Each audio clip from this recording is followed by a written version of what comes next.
¿Estamos al aire entonces? Bueno, muy buenas tardes, bueno, muy buenos días a los que nos están viendo en México, muy buenas tardes, noches a los que nos están viendo en Europa. Estamos muy contentos de recibirlos en este que va a ser el primer seminario en línea que realiza la Asociación Carlos Pellicer Cámara de Becarios CONACYT en el extranjero. Tenemos el gran placer de recibir al profesor Victoriano Garza de la Universidad Autónoma de Ciudad Juárez, que nos va a hablar hoy acerca del tema de su libro, Redactar la tesis del doctorado en 100 horas. Y bueno, antes de presentar al profesor, simplemente decir un poco acerca de nuestra asociación. Carlos Pellicer Cámara es una asociación que creamos en 2019, el año pasado, bueno, a raíz de que nos fuimos dando cuenta entre becarios en el extranjero que hacía falta una organización de becarios que represente a los distintos becarios en todo el mundo, porque, bueno, simplemente nos fuimos dando cuenta de que atravesamos todos por la misma situación particular de ser becarios mexicanos en el extranjero. Entonces, muchos problemas en común, estudiar en otro país, redactar en otro idioma, eh, preguntas administrativas, cómo lidiar con los trámites, cómo lidiar con estar en otro país.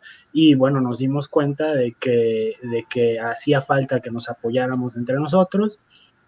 Hemos hecho muchas cosas, yo creo que si están aquí es porque ya nos conocen, entonces no vamos a entrar demasiado en detalle sobre lo que hemos hecho, y simplemente para no perder más tiempo, vamos a presentar al doctor Victoriano Garza, que es profesor titular de la Universidad Autónoma de Ciudad Juárez, fundador del Colegio de Chihuahua y fundador de los programas de maestría y doctorado en investigación de dicha institución en 2007 y 2011 respectivamente. El profesor tiene amplia experiencia en temas de salud ambiental en la frontera México-Estados Unidos, y también es asesor de la OPS y de la Organización Mundial de la Salud en dichos temas. Es miembro, además, del comité editorial de varias revistas académicas y científicas en México y Estados Unidos, y desde 1990 ha impartido diferentes cursos y talleres relacionados con la escritura académica en diferentes universidades del país y destinados a una comunidad multidisciplinaria, tanto a nivel maestría como doctorado. En sus talleres han participado médicos, abogados, químicos, biólogos, físicos, ingenieros de todos tipos, arquitectos y muchos otros investigadores en distintas disciplinas. Yo soy Gerardo Perfors, doctorando en geografía en la Sorbona en París, y estoy muy bien acompañado de mi compañera Tania, doctorando en matemáticas en Reino Unido. Y bueno, profesor, muchas gracias por liberar un poco de su tiempo y venirnos a hablar de este tema tan importante para nosotros, doctorandos, que bueno, necesitamos terminar nuestra tesis y no siempre nos queda claro cuáles son las cosas que más nos pueden ayudar a conseguir este objetivo que a veces puede ser un tanto elusivo. Bienvenido, profesor. Muchas gracias Gerardo, muchas gracias Tania. Agradezco mucho la invitación. De hecho, cuando ustedes se aproximaron, digamos, que me escribiste, digamos, interesado en si les pudiera dar, digamos, una pequeña entrevista, para mí fue un gusto porque realmente trabajar con jóvenes pues tan entusiastas como ustedes, es un gusto, ¿eh? Y ya después, cuando salió la idea del webinar, que también salió de ustedes, también la acepté. Y sobre todo para hablar un poco, no solamente del libro, sino también de las preocupaciones, de los problemas que enfrenta el estudiante de doctorado, como yo lo fui, y pues como a veces también los tiene uno llegó a tener, no hay nadie que no los tenga, pero hay unos que sí son muy graves. Y hablar un poco sobre todo ese mundo que a veces cuando egresa uno, lo olvida, lo deja atrás como que ya fue una página o muy matizada, digamos, de gris o muy rosa, cada uno tiene sus propias experiencias y como quiera que sea, les da una vuelta a la página y olvida todo lo demás. Y cuando uno llega a ocupar puestos, por ejemplo, no como investigador, sino como catedrático en una universidad, a veces no hay las mismas consideraciones para con sus estudiantes, sino a veces repiten el mismo patrón de quien fue su asesor, ¿sí? Es un copycat del asesor en muchos sentidos. Entonces, bueno, y lo que yo preparé, realmente les advierto, creo que me fue un poco largo, casi es como un curso corto de un congreso, y me faltaron algunas cosas. Y nada más, ¿cuál fue la línea que me llevó a idear lo que viene siendo un método de escritura de 100 horas? Porque yo sí estoy en la idea, y vamos a ver unos casos ahí, de que 100 horas de trabajo efectivo es un tiempo muy considerable, ¿sí? Tomando en cuenta factores que ahorita vamos a revisar, ¿sí? Entonces, si quieren, comenzamos.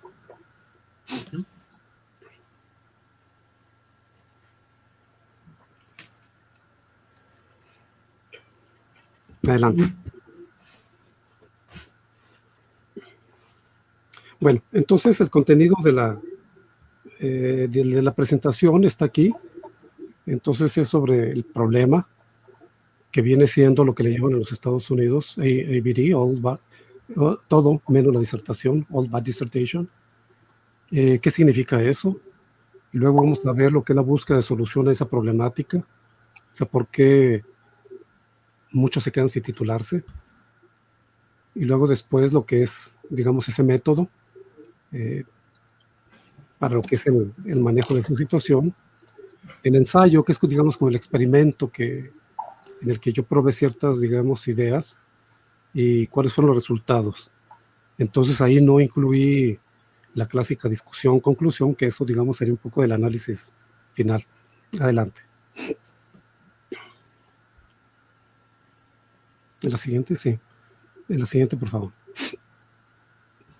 Bueno, estas pequeñas, digamos, palabras, frases, me refiero yo aquí a un artículo, es un editorial porque incluso no tiene autor, seguramente lo escribió el director de la revista de 1954, Peabody Journal of Education.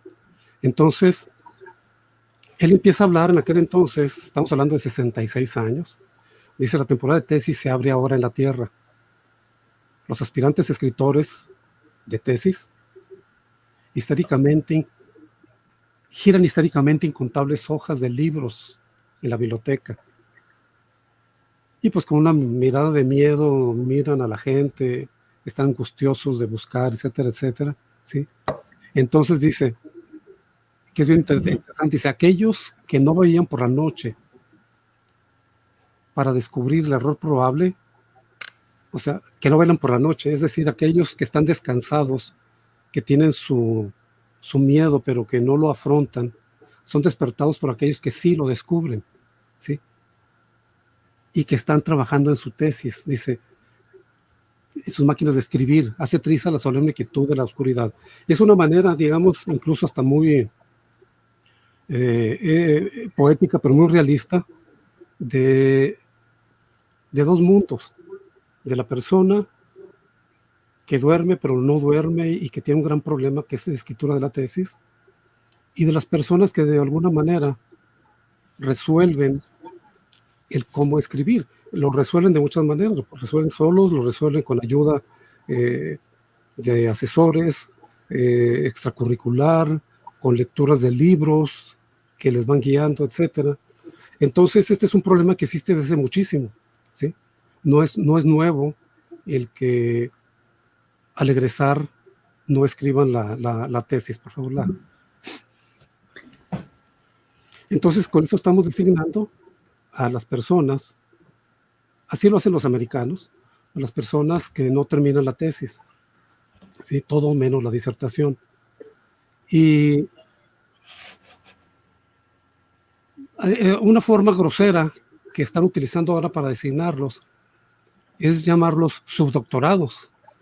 Entonces, ahorita en los centros de trabajo de los Estados Unidos, ustedes pueden ver, por ejemplo, las posiciones abiertas cuando se busca trabajo, o hay posiciones abiertas, perdón, ofrecen puestos para ABD. Entonces, el ABD va a ocupar ahora el puesto de un PhD, pero les va a costar la mitad. Entonces ellos dicen, bueno, tiene la misma preparación, la única diferencia es que no hizo la tesis, pero tiene absolutamente todo. Entonces los contratan con esas capacidades especializadas que tienen en hospitales, en empresas, etcétera. Ustedes pueden ver pues, las posiciones que se ofrecen a IBDs, pero ahora lo más grosero es cómo le están llamando, ¿sí? Y es una forma también muy hiriente y que a veces los empuja por orgullo a terminar. Y todo esto, el síndrome de todo menos la tesis, a mí me parece que también está reflejando digamos, el proverbio ese de Publico Perece, de la academia, ¿sí? Que ahora también tiene un antecedente. El que era el fundador del Index Science Citation, Garfield, él decía, yo busqué y jamás encontré cuál es el origen de esta cita, Publico Perece. ¿Sí? A mí me parece haber encontrado el origen en un historiador alemán que escribió la historia de los romanos, ¿sí? Son una serie de 6, 7 tomos inmensos, y en uno de los párrafos él habla precisamente de que los romanos se preocuparon mucho por dejar escrita su cultura, ¿sí?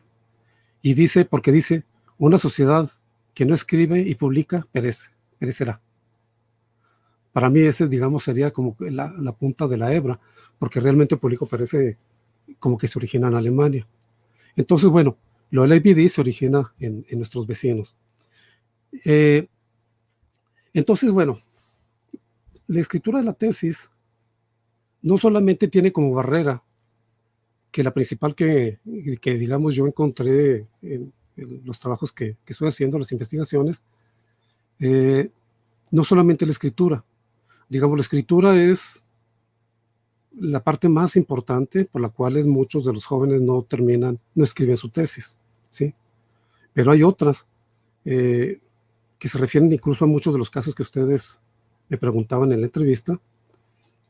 Y en orden de prioridad, según lo que han investigado los americanos, yo menciono mucho de ellos porque, digamos, después de China, el principal semillero de PhDs en el mundo son los americanos. Entonces, están generando ahorita 60, 75 mil PhDs titulados al año y otro número similar que no se titula. Entonces, el principal problema después de no escribir es dificultades financieras, ¿sí?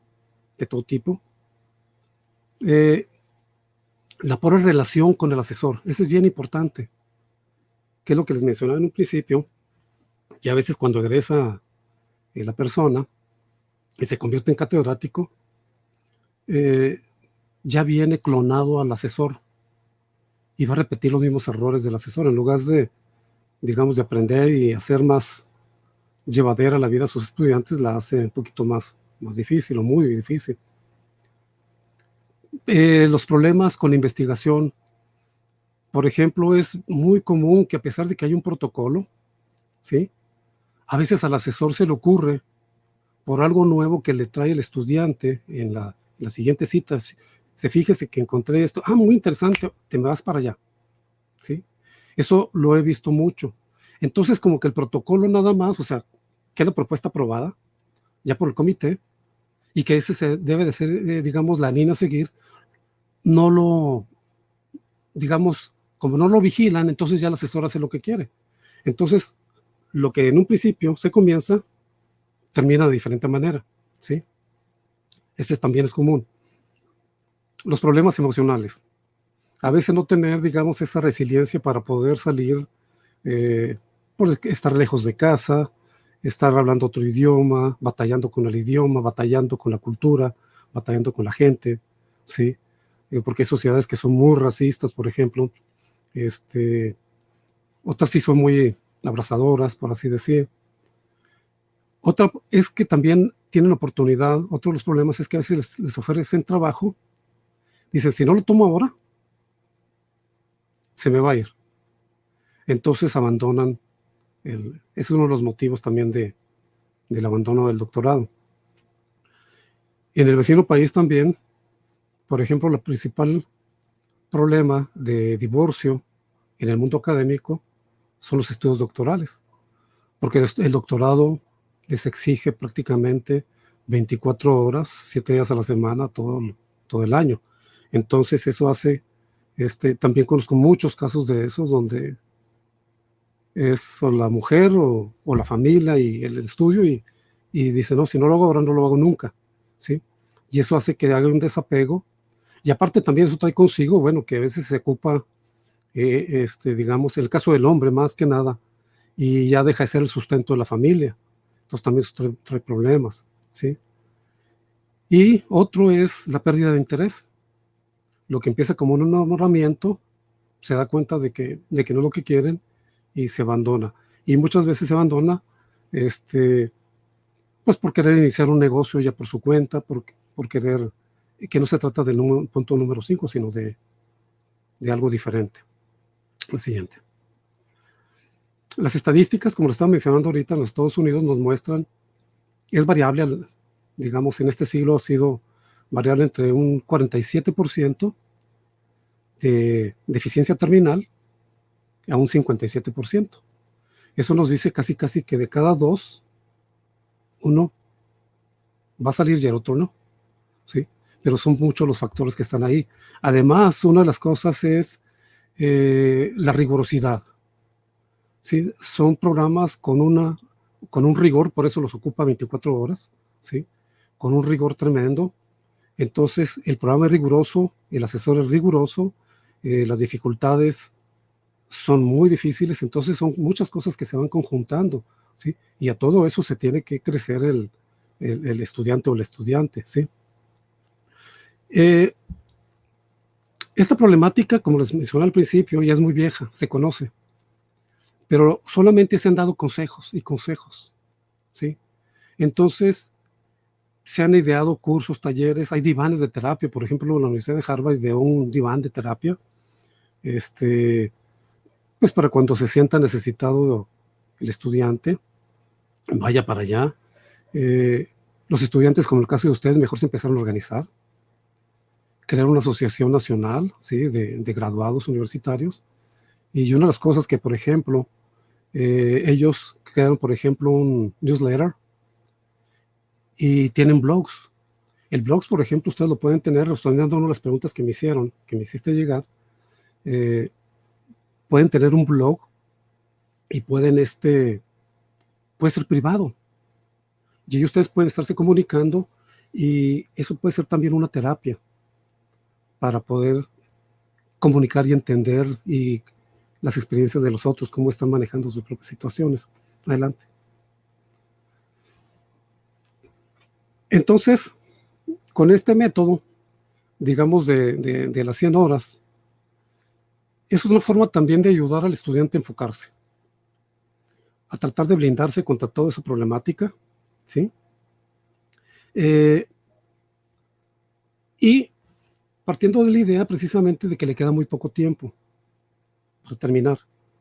A veces son días, a veces son semanas, ¿sí? Como mencioné en la entrevista, me tocó ver una persona que llegó barrida después de vivir una serie de cosas al ir a presentarse y a entregar su documento. Y son contratos. Hay universidades que les hacen firmar contratos de día y hora de entrega del borrador final. Y es un contrato legal, y si no se entregan, perdieron absolutamente todo el tiempo, el esfuerzo que hicieron ustedes ahí. No hay ningún reconocimiento, no hay pasantía, no hay nada, ¿sí? Entonces, la siguiente, por favor. Entonces, esto llevó a lo siguiente. Estoy analizando cómo le hacían esas personas de alta productividad escritural, ¿sí? Pero primero fui, bueno, el estudiante escribe, sabe escribir, elaboran muchos trabajos, ¿sí? Durante todo, toda la escuela está escribiendo, aparentemente sabe escribir, pero en muchos casos, y eso yo lo vivo al día, ¿sí? En pregrado sobre todo, y se van haciendo las conductas de manera, muchas veces son ya copy-paste, o incluso es lo que le llaman ya el mashup. El mashup, pues que viene siendo que tomo ideas de muchas cosas y las hago algo nuevo. Por ejemplo, hay un literato, no sé si es mexicano, Juan José Barrientos.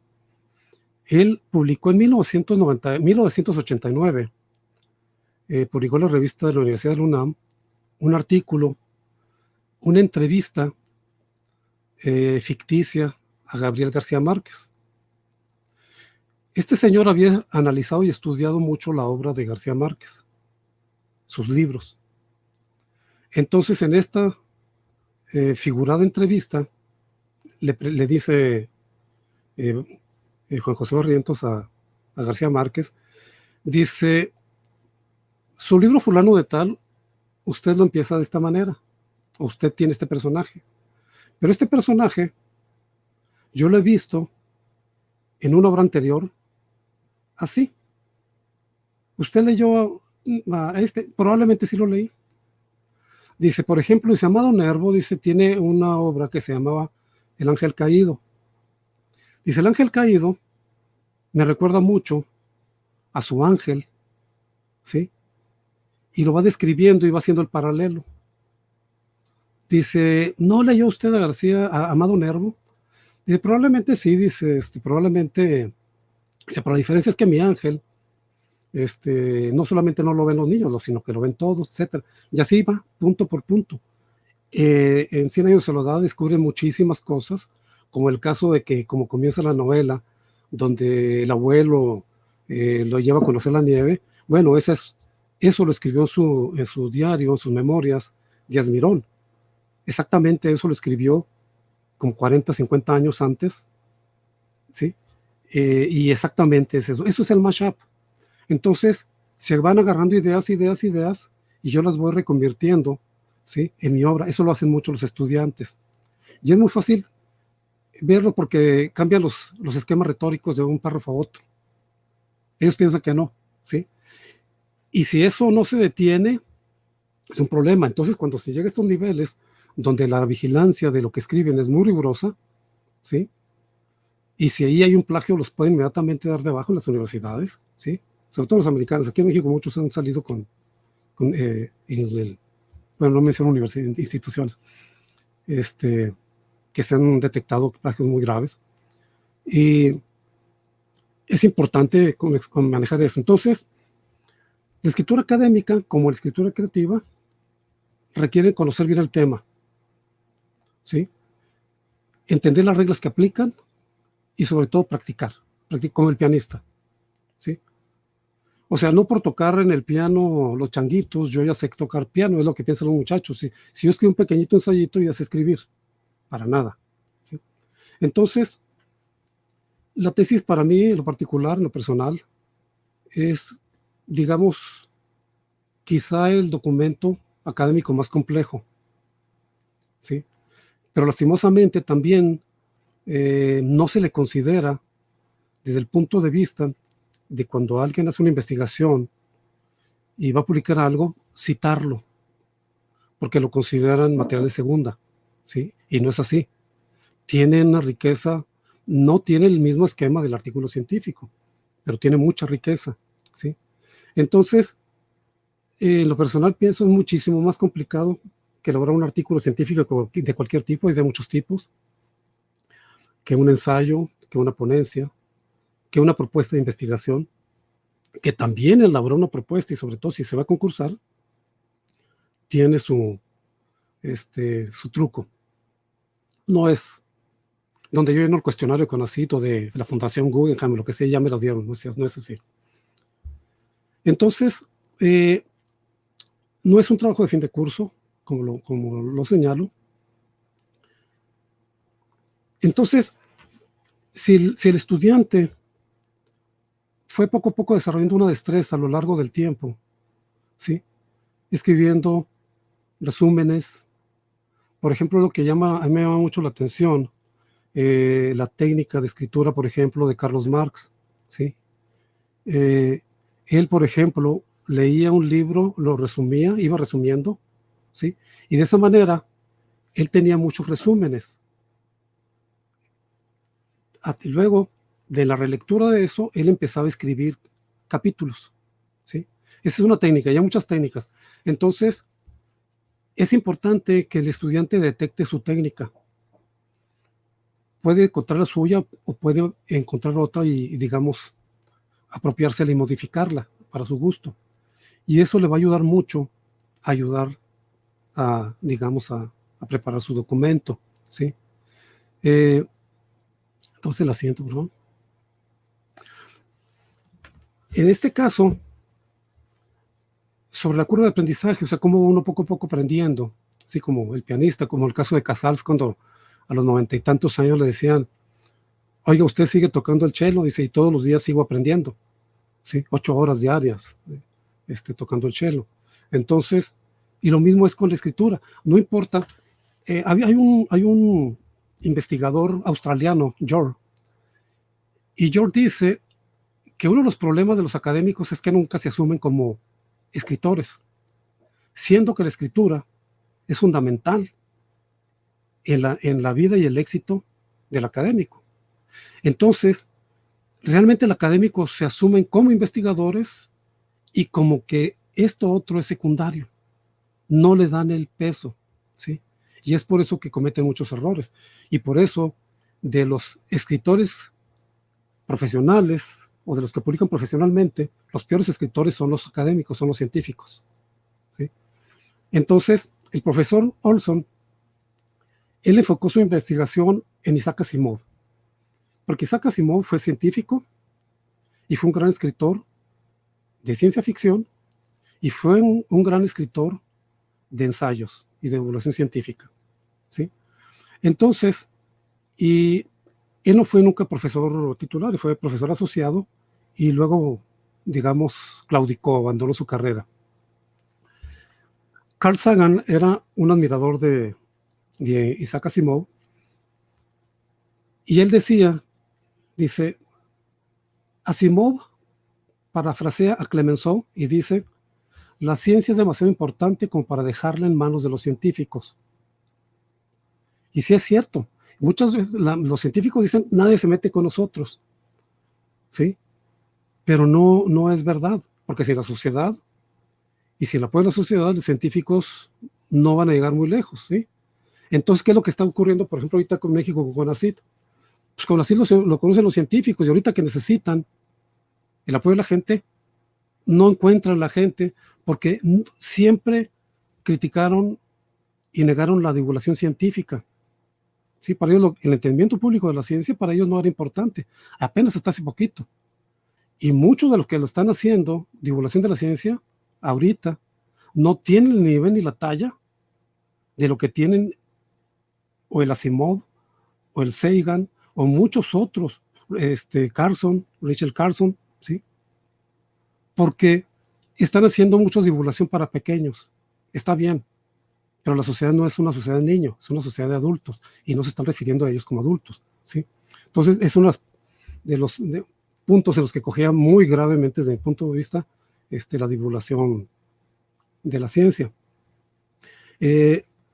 Por eso, en aquellos años, a fines de los 90, La Jornada inició una página que se llamaba Lunes en la Ciencia, la dirigía Patricia Vega y digamos, el científico asesor era, en paz descanse, el doctor Drucker Colin, y yo participé ahí como con 40 publicaciones, duró como 3 años nada más, y era una forma de divulgar el trabajo científico.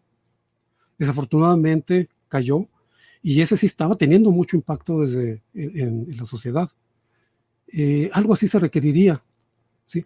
Otra de las cosas que se requiere es que el DF no es el principio y el fin de todo, ¿sí? México es muy grande. Si uno va a Estados Unidos, la ciudad de Washington no se compara a Austin, no se compara a San Francisco, no se compara a Chicago, etcétera. Entonces, nosotros necesitamos más Monterreyes y Guadalajaras, Pueblas, ¿sí? Para expandir estas culturas. Adelante, por favor. Aquí, en el caso de Asimov, él escribió en sus memorias sobre la ciencia, dice, nunca estaré en este juego, ni tampoco me lo planteé. Dice, en primer lugar, dice, rara vez obtuve datos que merecieran publicarse. En segundo lugar, no me gustaba el estilo literario requerido para los artículos. Y en tercer lugar, no había esperanza de que yo alguna vez fuera famoso, ni tenía intención de perder el tiempo en esa lucha, queriendo ser un famoso científico. Y él dice, durante mis años de investigación, añadí mi firma como científico, como asesor de tesis, ¿sí?, a medio docena de artículos, y más bien como coasesor, ¿sí?, no como director de tesis. Dice, eso era todo y era muy lamentable. Dice, por lo que sé, ninguno de los artículos de los que apareció mi nombre resultó tener la menor importancia ni fue citado, ¿sí? Sin embargo, uno de los artículos de divulgación científica que él sacó y que lo publicó en una revista de educación química, lo leyó Linus Pauling. Y ese artículo de divulgación científica llevó a Linus Pauling a su segundo premio Nobel. Y Linus Pauling lo reconoce. Sí, un artículo de divulgación. Entonces es cuando muchas veces, porque era muy creativo el artículo, entonces, por ser de divulgación, muchas veces la gente, los científicos subestiman el contenido y a veces la profundidad que un trabajo pueda tener, ¿sí? Dice entonces, lo que hace Olson fue analizar cómo, porque fue un gran productor de libros y de artículos, Asimov, cómo fue su carrera. Al principio él tenía no más que unos 10 artículos y era coautor de un solo libro de texto, Biochemistry and Human Metabolism. Y al final de su carrera, en 42 años, ya tenía más de 500 libros escritos. Andaba por el borde de los 600. Siguiente, por favor. La disciplina de Isaac Asimov, claro, tampoco es para que la sigamos ahorita, pero, por ejemplo, si un estudiante está de tiempo completo, obviamente que le van a quitar mucho tiempo las horas de estudio, las horas de laboratorio, de campo. Este hombre escribía de 7 a 22-30 horas, o sea, 15.5 horas diarias, de lunes a viernes. Era constante, metódico, disciplinado, enfocado. Yo recuerdo una entrevista que le hicieron a Mario Vargas Llosa. Hasta donde yo recuerdo, él trabajaba más o menos de 7 de la mañana a 3 de la tarde. Y le llamaban sus amigos el obrero de la escritura, porque trabajaba así puntualito, ¿sí? Y él dice, sí, dice, respetó, todo el mundo respetaba su tiempo, su esposa y todo. Entonces, pero él decía, dice, no siempre que yo me levanto a escribir, dice, es un equívoco eso. O sea, yo me tengo que prender. Cuando le hicieron la entrevista, dice, ahorita estoy leyendo la obra de Ortega y Gasset, el filósofo español. Dice, ahorita estoy leyendo Ortega y Gasset, dice, y es la forma, dice, en la que como yo me, digamos, prendo el boiler, por así decir, para calentar el agua, ¿sí?, subir la temperatura y luego ya me pongo a escribir. Son técnicas. Entonces, hay que encontrar nuestras tecniquitas, ¿sí?, para poder verlo. Entonces, al practicar una y otra vez, con el tiempo va aumentando esa habilidad, vamos descubriendo trucos de cómo hacerle más rápido, ¿sí? Entonces, se va practicando con constancia cualquier disciplina, ¿sí? Para correr necesitamos que aprender a correr, para tocar piano. Entonces, no porque sepamos agarrar la pluma, el lápiz o teclear y pongamos palabras, ya sabemos escribir.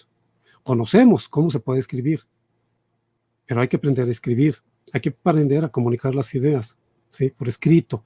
No es lo mismo la oralidad que la escritura, porque en la oralidad estamos acompañados de gestos, con miradas, con una serie de tonalidades. En la comunicación escrita no. Eso hay que comunicarlo de otra forma, cualquier cosa que sea. Adelante, por favor. Bueno, entonces es simple, la práctica constante y continua nos hará hacer un poco mejor las cosas. Esta es una tabla que desarrolló precisamente el doctor Olson, donde nosotros vemos el tiempo en los 42 años, cómo fue subiendo su productividad, donde al final, en un periodo muy, muy corto, la siguiente, por favor, la siguiente para, ajá, y nosotros, la otra, la anterior, por favor, esa, sí, nosotros podemos ver ahí cómo en el número de meses, ¿sí? Bloque 1, 2, 3, 4, 5, va teniendo un incremento. O sea, el tiempo se reduce y la producción aumenta. Más libros. Entonces, para él ya fue muy, muy, digamos, no fácil, sino ya manejaba su arte, ¿sí? Entonces, en este momento que el estudiante se encuentra en un apuro, no podemos decir, acude a tu curva de aprendizaje. Pero sí, hay muchas cosas. Dice, bueno, yo al menos ya puedo hacer esto, yo me puedo ubicar así. De hecho, por ejemplo, en el libro se incluye una autoevaluación para cómo nosotros detectar una serie digamos, de aspectos de cómo tesista, en qué nivel me encuentro, no como curva de aprendizaje, sino en mis materiales para poder aprovechar esta curva de lo que yo sé ahorita, de mis habilidades. Entonces esto le permite visualizar al estudiante una estrategia para que planee su trabajo, que adopte técnicas de escritura, de composición, ¿sí? Maneje mejor su tiempo. La administración del tiempo es bien importante, sobre todo cuando están presionados. El tiempo simplemente, algunos le llaman recurso, son formas de decirle. Simplemente es nuestra vida en este momento y de aquí en adelante qué es lo que tenemos que, cuántos días nos quedan, las semanas o años para entregar y cómo podemos utilizar ese tiempo de la mejor manera, ¿sí? O como decía Loyola, dice, un día a la vez, y hay que aprovecharlo, hay que trabajar ese día, ¿sí? El siguiente, por favor.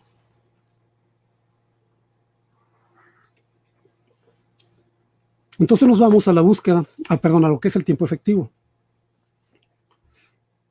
Generalmente uno se maneja por plazos. Si te doy un plazo de 6 meses para que me entregues, o un plazo de 1 año, ¿sí? Por ejemplo, los contratos, ¿sí? No sé si en Heidelberg, no me acuerdo cuál Alemania, Universidad Alemana, les hacen firmar un contrato, ¿sí? Entonces, tienes 2 años para que a esta hora me vas a traer tu tesis. Tú vas a hacer tu investigación, vas a venir conmigo, si necesitas que te asesore, estar en los laboratorios o estar en la fábrica donde estás haciendo tu investigación, etcétera. Cuando quieras, aquí estoy, o sea, saca cita, y si no, entonces aquí nos vemos y me entregas. Eso es un plazo. Y en ese plazo se nos va lo que viene siendo el manejo de los tiempos, de efectividad. Y se nos va en procrastinar, que viene siendo que cuando yo tengo que hacer algo bien importante, hijo, es la hora de la serie favorita, o el día está muy bonito como para salir a caminar, etcétera, y nunca falta un pretexto para la siguiente, por favor.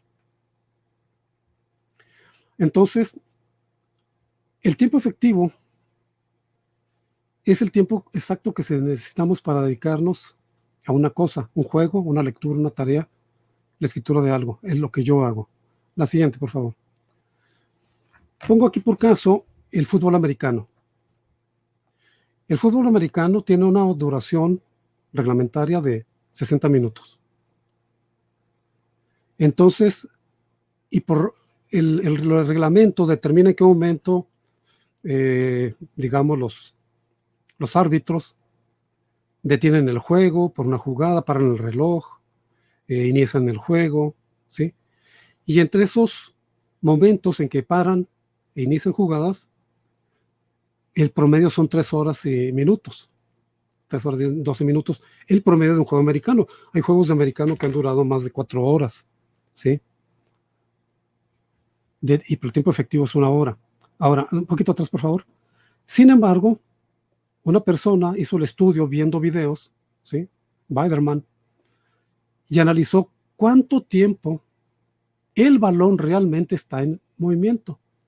Y él encontró que de esa hora de juego reglamentario solamente 11 minutos se mueve el balón, ¿sí? Ahora, la siguiente, por favor. Sin embargo, digamos, son 11 minutos encapsulados en 3 horas, pero detrás de todo esto, ¿qué es lo que tienen los estudiantes, su experiencia? Detrás de todo este juego de americano hay cientos de horas de entrenamiento del equipo, ¿sí? Cientos de horas de entrenamiento, digamos, del quarterback lanzando, los defensores, los alas, etcétera, etcétera, movimientos, de estudios de adversarios, de entorno, de jugadas de pizarrón, de análisis. Entonces, y todo eso se reduce a tiempo efectivo, ¿sí? Pero todo eso no se ve. Adelante. Entonces, yo lo que señalo es que el tesista debe tener en cuenta que al momento de escribir su tesis, ya tiene un respaldo teórico práctico, tiene experiencia, tiene asesoría, tiene acompañamiento por condiscípulos, no está solo, de alguna manera, ¿sí? Aunque hay distanciamiento, por ejemplo, con el asesor, no está solo. Entonces, eso es lo que puede administrar, ¿sí? En la autoevaluación, ahí yo señalo cómo identificar, nos vamos a la siguiente, por favor, desde lo que viene siendo el tema hasta lo que tenemos ahorita de materiales, para, o sea, todo ese respaldo que tenemos. Entonces, empleando productivamente el tiempo dedicado a la escritura de tesis, ¿cómo podemos estimar el tiempo efectivo de escritura? ¿Cómo podemos calcular nuestra productividad? ¿Sí? Porque también si nosotros conocemos nuestra productividad y aunque estemos presionados por el tiempo, eso nos va, digamos, a ayudar en autoestima y a responder, digamos, a esa presión. Por ejemplo, el caso del profesor Boyce, Robert Boyce. Él se dedicó, el psicólogo, él se dedicó muchos años a estudiar a los académicos, porque además la atención de que había unos muy productivos y había otros que solamente trabajaban para conseguir la base, ¿sí? Y por el tenure track, aquí la base, y ya de ahí, pum, ya bajaban. Entonces él encontró, digamos, el diagnóstico de los procrastinadores que él encontró, que eran personas desorganizadas, que eran propensas a la frustración por tener que realizar un trabajo desagradable, porque la escritura para muchos es lo más desagradable, ¿sí? Otros es algo que nos encanta, y el cómo hacer el arte, etcétera, etcétera. Y que además esas personas eran emocionalmente conflictivas. Y esos señalamientos son los que, esos digamos, indicadores eran los que utilizaban muchos expertos para aconsejar cómo manejar la procrastinación académica. A la siguiente, por favor. Esos calificativos no aportaban solución alguna al problema. Siguiente, por favor. Entonces, Boyce encontró que las medidas que se utilizaban en el mundo académico americano para combatir la procrastinación, ¿sí?, eran consejos que realmente no tenían, digamos, un efecto. Y él dice, necesitamos algo práctico, algo que saque, digamos, de ese marasmo a los académicos, y no solamente profesores, sino también estudiantes, ¿sí? Y él empezó a experimentar y diseñó un enfoque para ayudarlos a salir, a la siguiente, por favor, del marasmo. Primero, él observó que los procrastinadores en el trabajo, los estuvo observando y vinculó sus malos hábitos de productividad ¿sí? Baja con los hábitos positivos o buenos de los colegas que eran productivos. O sea, ¿cuál era esa diferencia? Y ahí empezó a trabajar. Y entonces, y de esa manera, él empezó, digamos, de una manera estadística digamos, aportar datos valiosos. La siguiente, por favor. Y vio que era muy importante llevar registro del tiempo y de lo que se estaba produciendo, ¿sí? Y al mismo tiempo tener un guardián. Al siguiente. Entonces, él organizó grupos de trabajo, ¿sí? Empezó con voluntarios, trabajó, y luego eran grupos. El grupo 1, por ejemplo, eran profesores que durante un año simplemente iba a observar su producción. El grupo 2 era un grupo donde la persona iba a registrar el tiempo que dedicaba a la escritura y a estarlo reportando. Y el grupo 3 iba a estar registrando el tiempo de su escritura, pero también iba a tener una persona, guardiano de apoyo, la cual iba a estar siendo notificada o iba a estar encima y decir, mira, he escrito tanto en tanto tiempo. Entonces tenemos que en un año el primer grupo escribió 17 páginas, ¿sí? El segundo grupo 64 y el tercer grupo 157. Cuando en un principio todos eran procrastinadores, eran profesores de muy baja productividad, ¿sí? Y de esa manera era, el segundo grupo escribió 3.36 veces más que el primero, el tercer grupo 9.23 veces más que el primero y 2.45 veces más que el segundo, ¿sí? Entonces, esta es una técnica, yo le empecé a poner en práctica y sí es muy, muy funcional. Ahorita vamos a ver un poco sobre eso. Y de esa manera, él encontró la forma de volver productivos a los académicos de baja producción. Adelante. Siguiente.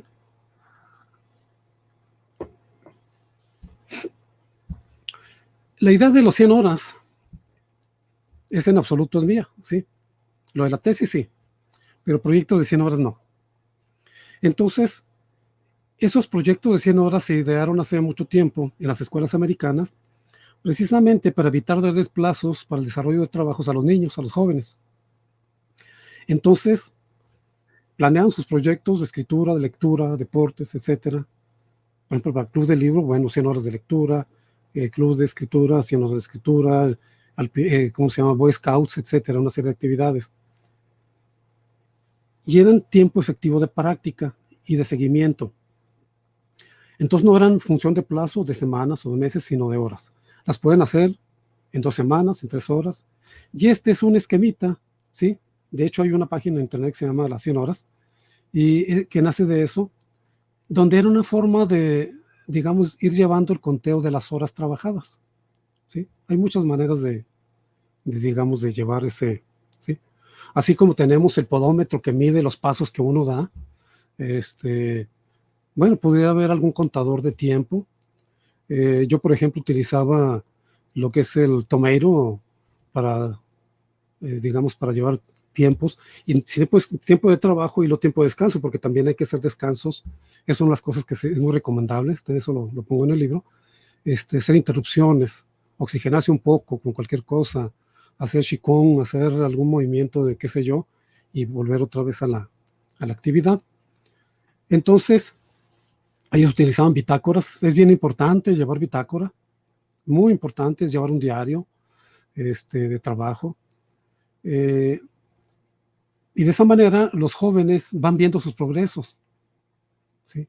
Entonces no solamente ven que van acumulando, digamos en este caso la escritura, páginas, sino que también van acumulando tiempo.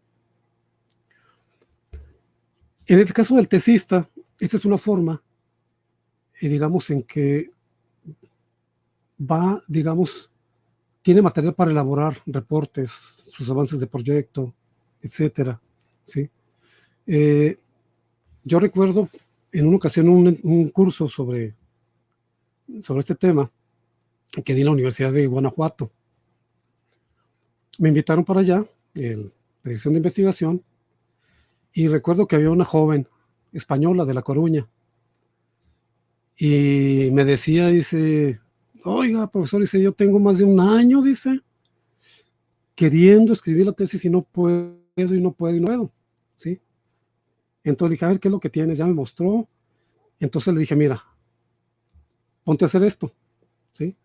¿Sí? Empieza a llevar tu diario, empieza a organizar tus materiales así, así, así, así, ¿sí? Eso fue en noviembre, más o menos como del 6. Regresé más o menos como para junio del 7 y ya fue conmigo, ¿sí? Dice, no, y se le agradezco mucho, dice, para marzo ya me titulé. Es decir, entre noviembre y marzo terminó, presentó el borrador y se tituló. Entonces, muchas veces jalones sirven porque les ayudan a organizarse. La motivación también es fundamental, ¿eh? Es fundamental. Entonces, a partir de ese proyecto de 100 horas y trabajando durante años con tesistas, dije, bueno, vamos a organizar un proyecto de 100 horas, ¿sí? En este caso, el siguiente, por favor. Y así pasamos a idear ese método de escritura acelerada, que también le llamamos escritura acelerada de la tesis, ¿sí? Hay una técnica, hay una técnica que en inglés les llaman fast writing. El fast writing es una manera en que uno se sienta y escribe rápidamente, que es muy diferente bueno, otra técnica, esta la menciono. En esa técnica de fast writing, la persona se siente a escribir sobre su tema y no se pone a pensar si está mal escrito o no, si tengo que editar, si tengo. Es una forma rápida, digamos, de sacar eso ahí. Y después ya organiza, ¿sí? Porque si se pone a escribir párrafo por párrafo y a editar, malo. Ya se les fue ya la mitad de la mañana del día. La siguiente, por favor. La otra técnica se llama free writing, escritura libre. También la menciono ahí como una técnica en el libro. Bueno, entonces empecé a figurar lo que era la escritura de tesis como un proyecto de 100 horas, ¿sí? Que puede manejarse el proyecto igual con lo que viene siendo la técnica de manejo de proyectos, lo que viene siendo project management, ¿sí? Como un proyecto de ingeniería civil, un proyecto de ingeniería industrial, un proyecto de desarrollo de software. Ellos manejan mucho lo que es la administración de proyectos. Si no, no van a cumplir con tiempo, no van a cumplir. Si ustedes se fijan, por ejemplo, un proyecto de ingeniería civil, son bien interesantes, se van a construir un puente, un edificio que tienen tiempos, todo lo llevan con bitácora, ¿sí? La bitácora del ingeniero, ¿sí? Entonces bien cronometradito y van cumpliendo, y luego tienen el supervisor, que incluso checa la obra, los materiales, etcétera. Entonces, no, el tesista no parte de cero en este caso, porque ya tiene mucho material. Adelante, por favor. El estudiante, cuando va a escribir su tesis, aunque esté en apuros, ya tiene muchas cosas. Tiene información desde los meses atrás o años atrás en que identificó y seleccionó su tema, ¿sí? Que investigó y documentó su tema. Cuando desarrolló la propuesta tiene mucha información, o los borradores de la propuesta. La defensa, qué hizo para defender su propuesta, ¿sí? Cuando ya se convierte en proyecto de tesis, ¿sí? Cómo lo inició, cuál fue su progreso. Son notas y datos, ¿sí? Todo lo va documentando, ¿sí? Son nuevos datos, registros, lecturas, las consultas con el asesor que las haya documentado. Es bien importante eso. La presentación de avance, la discusión, las preguntas que le hicieron. Si ustedes se fijan, ese es un archivo enorme eso de información. Y si no lo tienen, ya hacen, digamos, memoria y empiezan a documentar, van a tener mucho material para escribir la tesis, para sacar adelante la tesis, aunque tengan ustedes 10 días, 20 días para entregarla, porque con eso ustedes van a poder, digamos, generar un compendio de información y un borrador para entregar y para salir del paso, por lo pronto, para defenderse, ¿sí? Entonces, en los casos de los tesistas apurados, ellos probablemente hicieron todo lo que mencionamos anteriormente, ¿sí? Pero, digamos, ¿en qué momento comenzaron a escribir sus tesis? Que eran las preguntas que me hacían ustedes. ¿En qué momento se empieza a escribir la tesis? Se empieza desde el tema, desde el principio. Aunque no lo veamos así, ya lo estamos haciendo desde que estamos documentando, tomando notas, ¿sí? Por ejemplo, el apartado básico de entrada que viene siendo los antecedentes, el marco teórico, etcétera, etcétera, eso es pura documentación para la defensa del proyecto. Nada más lo podemos actualizar con nuevos artículos, en dado caso, ¿sí? Ahí tenemos una parte. La metodología ya está hecha, nada más afinarla. Los resultados es donde nosotros vamos a tener quizá un poquito más problemas por la manera de presentar, dependiendo de la disciplina, ¿sí? Si van a ser figuras, si van a ser tablas, si van a ser no sé qué, ¿sí? Entonces, el problema es que nunca visualizan de que la tesis se comienza a escribir desde que comienza la tesis, ¿sí? Del tema. Adelante, por favor. Bueno, ¿qué es el manejo de proyectos? Entonces, hay un instituto muy famoso, el Project Management Institute Standards Committee, en los Estados Unidos. Digamos, es donde está, digamos, la gran fuente de información. Hay muchísimo sobre esto, sobre lo que es la aplicación. Ellos dicen, el manejo de proyectos es la aplicación de conocimiento, habilidades, herramientas y técnicas a las actividades del proyecto, con el fin de alcanzar la meta planeada. Es la tesis en este caso también. O sea, nos está dando aquí, este es un formato que es aplicable a cualquier situación, ¿sí? Un proyecto puede ser una operación de corazón y la está planeando el cirujano, y si la voy a tener dentro de un mes, y empieza a planear. Empieza a conocer todo el perfil del paciente, absolutamente todo. Entonces él identifica quién va a ser su anestesista, quién va a ser sus asistentes, sus enfermeras, el equipo. Es un gran proyecto y es un manejo de proyecto, ¿sí? Es una administración. Entonces, con todo esto que tiene ya, digamos, identificado el estudiante, el siguiente paso es preparar su calendario de actividades, es decir, ya y su horario, y llevar puntualmente, digamos, la actividad por horas, ¿sí? Es lo que le damos el tiempo efectivo. Y es bien importante, por ejemplo, ustedes, en este caso, por ejemplo, que están ahorita tan conectados,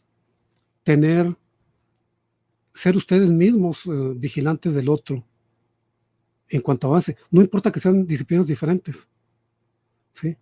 O sea, no le van a revisar los contenidos, sino los avances. Y pueden vigilarse mutuamente para ir viendo cómo va progresando sus tesis, ¿sí? Es casi yo lo veo también como la autoayuda que se brindan quizá, digamos, en Alcohólicos Anónimos. No sé cómo funciona ahí, pero creo que hay mucha ayuda entre ellos, ¿sí? Y eso les da fuerza para seguir adelante, ¿sí? Entonces son logros, ¿no? Pues que ya tengo, no sé, un mes, 2 meses, qué sé yo, y eso les daba batería para continuar. Entonces, vamos ahora a lo que viene siendo el ensayo, que yo le quise llamar así, que realmente fue un ejercicio con un grupo de jóvenes. Adelante, por favor. Entonces, este es un caso real. Antes de que yo escribiera este libro, que lo hice en el 2017, lo publiqué ya en el 18, ¿sí? Lo hice durante mi sabático. No fue mi proyecto sabático, mi proyecto sabático fue otro. Hice mi proyecto sabático, ¿sí? Y escribí el libro, digamos, como procrastinación de mi proyecto sabático, ¿sí? Entonces, Este día la puse en práctica con jóvenes, adelante por favor, de cuarto semestre de la maestría en Ingeniería Ambiental de la Universidad Autónoma de Ciudad Juárez. El curso se llamaba, ahorita ya se llama de diferente manera, hubo cambios, se llama bien que ahorita cambian, digamos, las currículas cada rato. Se llamaba Seminario de Investigación 4, era de cuarto semestre. Entonces, Seminario de Investigación 1, 2, 3, 4. Y el periodo era agosto-diciembre del 2016, duración 16 semanas, y una sesión de 3 horas por semana. Siguiente, por favor. En ese momento, cuando empezamos, en agosto del 2016, el grado de avance de los proyectos de los jóvenes era muy diferente, ¿sí? Unos iban muy avanzados, otros iban a la mitad, otros estaban esperando unos insumos, etcétera, etcétera, ¿sí? Pero ninguno había, a pesar de estar ya iniciando el cuarto semestre, ninguno había comenzado a escribir nada, ¿sí? Y su idea era comenzar a escribir la tesis cuando concluyera el cuarto semestre. Siguiente, por favor. Entonces, lo que yo le denomino una intervención, ¿sí? En esto, yo reestructuré el programa del seminario como un taller, no como un curso, ¿sí? Sino un manos a la obra, ¿sí? Entonces, todos los días hicimos un calendario de 100 días. El semestre realmente eran 100 y poquito de días, ¿sí? Las sesiones de 3 horas fueron en realidad 33, perdón, son 30, 48 horas eran el curso. Entonces yo los puse que tenía que escribir 1 hora diaria durante 100 días, todo monitoreado. Tenía que llevar su bitácora, ¿sí? Y tenía por lo menos que dedicar por lo menos una página de su bitácora a cada hora de cada día, ¿sí? Entonces, como si fuera una bitácora de ingeniería con todo. Iba a ser escrita a mano, porque también ya se les olvidó escribir a mano, a la gran mayoría. Si ya se están tecleando, ya se les duerme la mano un ratito. Y cada viernes, el día de la clase, ellos presentaban sus bitácoras y exponían sus experiencias. La siguiente, por favor. Al propio tiempo, se presentaba el tema que señalaba el programa de la semana, todo asociado también a la estructura de la tesis. Analizábamos los proyectos a la luz de cada temática. Entonces, los estudiantes iban viendo poco a poco cómo iba el progreso, ¿sí? Iban entendiendo mejor sus proyectos. Ellos tenían que estar viendo al asesor por obligación, por programa, por lo menos una vez cada 15 días, pero casi siempre lo veían una vez a la semana al menos. Eso les ayudó mucho, ¿sí? La siguiente, por favor. Para el examen final, les pedí 2 cosas. Que llevaran la sesión todos los materiales de tesis que tenían. Apuntes del semestre, su laptop. Y esa fue la primera cosa. La segunda cosa es que tenían que elaborar un borrador de la tesis. Para la primera petición se les entregaron indicaciones por escrito. Allí, en el aula, elaboraron lo que yo le denominé una mini tesis, ¿sí? No sé si esto existe en otro lugar, fue una ocurrencia. Aquí, en 3 horas, van a tener, con todos los materiales que ustedes tienen, van a tener que elaborar una mini tesis, ¿sí? Entonces, con el esquema INRI, porque pues hoy son del área de Ingeniería y Ciencias Ambientales. Entonces, que era el resumen de lo que sería la tesis. El tiempo para el ejercicio fueron 3 horas. Y el borrador de la tesis lo elaboraron durante el fin de semana y lo entregaron impreso en formato electrónico el lunes, ¿sí? La siguiente, por favor. ¿Cuáles fueron los resultados? Entonces, después de la mini tesis y de que entregaron el borrador de las tesis, se les pidió que redactaran un testimonio sobre su experiencia. Para esto, si me regreso un poquito para atrás, para esto, como les habían dicho al comienzo de los resultados, ellos habían pensado en ponerse a escribir la tesis al terminar el semestre. Es decir, a partir de enero de 2017 se iban a empezar a poner a escribir la tesis, ¿sí? Bueno, después de todo esto, la siguiente ahora sí, pongo unos testimonios, estas son palabras de mis jóvenes, ¿sí? Entonces aquí yo guardo los manuscritos de cada uno de ellos. Entonces nada más pongo su nombre. Por ejemplo, Ana Laura dice: el impacto que tuvo sobre mí el haber realizado la minitesis fue positivo, debido a que me hizo ver qué es lo que necesito modificar o bien agregar al escrito.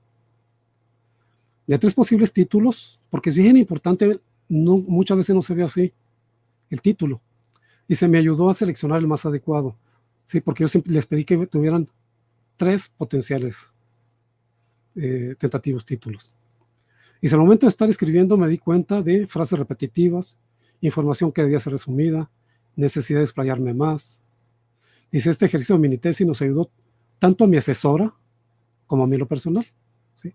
Entonces, es otra de las cosas que yo encontré, que cuando el asesor está abierto, también el asesor crece a la par del estudiante, ¿sí? Pero cuando el asesor dice la primera y última palabra, está aquí dentro de la oficina, entonces ya es más difícil, ¿sí? Marta Cristina dice, me ayudó a definir el título y la metodología. Después del ejercicio de la minitesis pude terminar unos subtemas de mi metodología y agregar otros que me faltaban. He modificado más de 5 veces la redacción de mi borrador de tesis. Siento mayor seguridad. La siguiente. Ana Cristina dice, al momento de escribir la minitesis me di cuenta de errores que tenía en el orden de mi escritura. Me sirvió para darme cuenta que hay temas que no eran tan necesarios y cuáles sí lo eran. Me ayudó porque a la hora de que vaya a publicar algo o presentar, puedo darme cuenta de los puntos clave en los cuales poner mayor énfasis. Me sirvió como borrador. Siguiente. Creo que no, me falta otro. Dice, Judith decía, el ejercicio que realizamos sobre la minitesis me sirvió para darme cuenta de qué tanto material tengo. Ella fue una de las alumnas cuyo asesor se la pasaba modificándole el protocolo. Sí, entonces sufrió mucho. Entonces ahí aprendió a decirle, profesor, ¿sabe qué? Ya basta. Ya de aquí ya no lo voy a cambiar. Entonces ella pudo negociar eso con su profesor y dice, creo que es un ejercicio muy adecuado porque me ayudó a escribir solo lo necesario. Es como una guía que puedes seguir a la hora de escribir la tesis. Creo que es el borrador que todo tesista debe elaborar e irlo actualizando, una mini tesis. Y el último, sí, por favor. Felipe dice, el haber escrito en un tiempo muy reducido la mini tesis, 3 horas, pero no fueron 3 horas, fueron 3 horas efectivas ahí. Ellos ya traían todo ese ejercicio que veníamos haciendo. Dice, fue muy benéfico para mí, pues me ayudó a ver o discriminar temas que pueden tener más relevancia en el escrito que ya tengo. Me dio ideas que estoy aplicando en el análisis de datos y poder presentarlos adecuadamente. Me ayudó a ser más disciplinado, ya que me propuse terminar en determinado tiempo. Me dio una perspectiva sobre el tiempo en el que se puede escribir una tesis. Siguiente, por favor.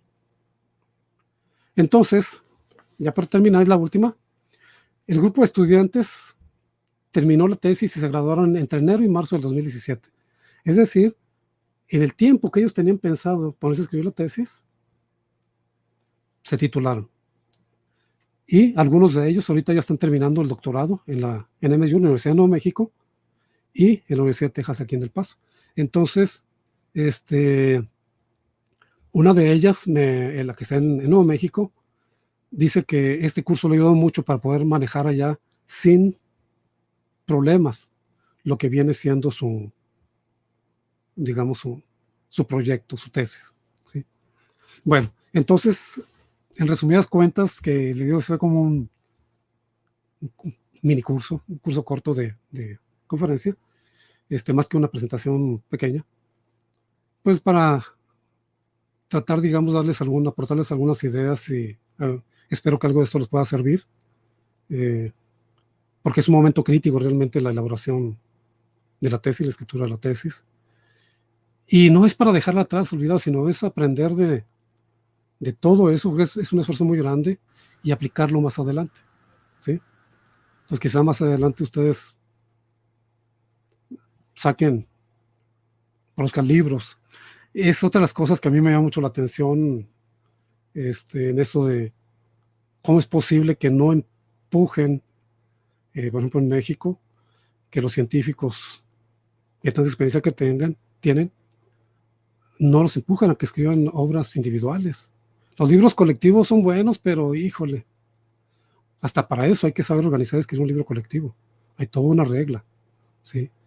Y de artículos, como decía el propio Asimov, ¿sí? Muchos de esos realmente tienen vida muy corta, son como las efímeras, ¿sí? Tienen 16 años de vida larval, más o menos, no quiero mentirles. Tienen un día de vida adulta para copular, no tienen sistema digestivo, no se alimentan. Entonces más vuelan, copulan y mueren. Así son muchos de los artículos. Yo creo que el 99.9% de los artículos que se publican en México, muchos van a criticar, pero sí es cierto. Son efímeros y muchos son mashups. Muchos son mashups, son refritos, ¿sí? Incluso hay toda una taxonomía de plagio. Hay plagios tan estilizados, ¿sí? Entonces ya se ha hecho hay una profesora americana que ha hecho una clasificación bien interesante sobre plagios. Mashup es uno, ¿sí? Y bueno, entonces, ¿alguna pregunta? ¿Ustedes algún comentario? Se los agradezco, sí. Ya digamos, sería, digamos, la conclusión de esta presentación, y muchas gracias. Gracias, Tania, Gerardo, compañeros ahí. Muchísimas gracias a usted, profesor. Yo creo que increíble la plática, pero bueno, yo tendría muchas cosas que decir, pero primero que nada me parece que es importante que Tania, si tiene algún comentario o pregunta, no, te dejo ir primero y si no, yo tengo también algunas cosillas.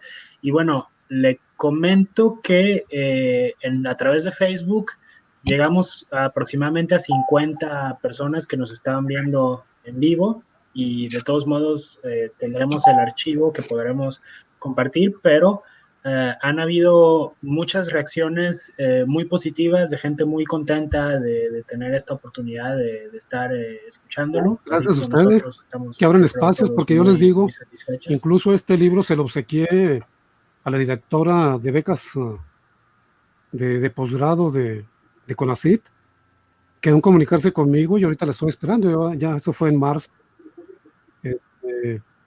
Entonces yo esperaba precisamente porque mi idea era de que pudiera llegar a jóvenes como ustedes, ¿sí?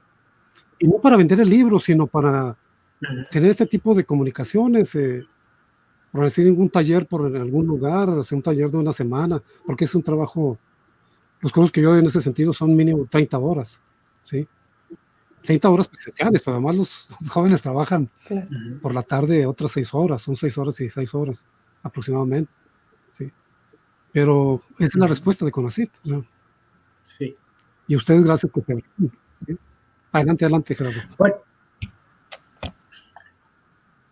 yo creo que, bueno, no hay algunos temas que yo creo que ya hay consenso académico y bueno, por ejemplo, hemos invitado y seguimos invitando y a todos los eventos muy bienvenidos siempre serán los funcionarios del CONACYT que tengan ganas e interés de saber lo que están haciendo sus becarios y por lo que pasan. Entonces sigue abierta la puerta para que en el futuro vengan y su política pues también tome en cuenta lo que están viviendo los estudiantes, pero bueno, no quiero acaparar la palabra, entonces Tania, ¿qué nos comentas tú? Sí, bueno, primero que nada, muchas gracias. Muy interesante la plática. Tengo una pregunta, bueno, personal, pero también antes de preguntar, de hacer mi pregunta, no quiero pasar por alto la pregunta que tenemos en Facebook. Nos pregunta una compañera que si podría explicar un poco qué es el fast writing. Sí. Si mal no recuerdo. Sí, podría dar un poco más de detalle qué es el fast. Un momento. Sí, en la técnica de fast. El fast writing es una técnica, no sé quién la desarrolló, pero hay un libro incluso sobre eso, fast writing. Viene siendo una técnica en la cual, digamos, sin ningún complejo, sin ninguna pensar en qué dirán ni nada, simplemente uno escribe rápidamente sobre un objetivo concreto, en este caso de ustedes en la tesis. Bueno, yo quiero plasmar mi metodología. Empezar el capítulo de metodología, ¿sí? Yo normalmente les decía a los muchachos, hagan de cuenta que se la van a platicar de una manera así muy, muy light. Se la van a platicar, digamos, a su pareja, a su mamá, a su papá, a su abuelita. Fíjate que estoy haciendo esto, ¿sí? Entonces era una forma, digamos, de acercarlos. Pero el fast writing, en este caso, es decir, bueno, yo ahorita voy a escribirle la carta, ¿sí?, a mi abuela y le voy a decir cómo voy a hacer mi proyecto. En el cómo es precisamente el método, ¿sí? Entonces, fíjate que voy a hacer esto y esto y esto y esto, lo voy a poner de esta manera y yo me voy a escribir. No importa que no sea el estilo académico, no importa que no sea, ¿sí? Pero en ese plasmar, ya, digamos, esa idea, yo tengo digamos, el esquema, ¿sí? Y el fast writing lo pueden hacer sin parar. En la técnica, por ejemplo, del free writing, que es un poquito diferente, se utiliza el escribir sin ponerse a revisar lo que se está escribiendo, para no editar, para no llenarse de prejuicios. Entonces, escribir, es decir, hasta aquí llego. Puedo escribir 10 minutos, puedo escribir 15 minutos. En el free writing, que es la otra técnica, que se utiliza mucho para soltar la mano, ¿sí? En el free writing, la persona lo que hace es, durante 10 minutos, y siendo vigilada, ¿sí?, tiene que escribir sin levantar la mano, lo que se venga a la cabeza. En esta técnica, incluso dicen los expertos, dicen, no importa que pongas no sé escribir, lo que importa es que tu mano esté en contacto con esa superficie con la que estás escribiendo y te empiezas a soltar, ¿sí? Entonces, son los ejercicios, digamos, de precalentamiento que yo les ponía a los muchachos en varios cursos. Entonces, donde ellos incluso empiezan escribiendo, esta noche soñé esto y esto y esto, y luego abrí la puerta, saqué a mi perro al patio, tomé café, no importa, escribí lo que sea. La sorpresa es que cuando ellos ya leen, porque yo los hago que compartan, es bien importante compartir, porque muchas veces se tienen miedo de compartir lo escrito, y es una forma de eliminar los miedos. Entonces, cuando ellos comparten, se dan cuenta que lo que escribieron en 10 minutos justos es 1 minuto de lectura.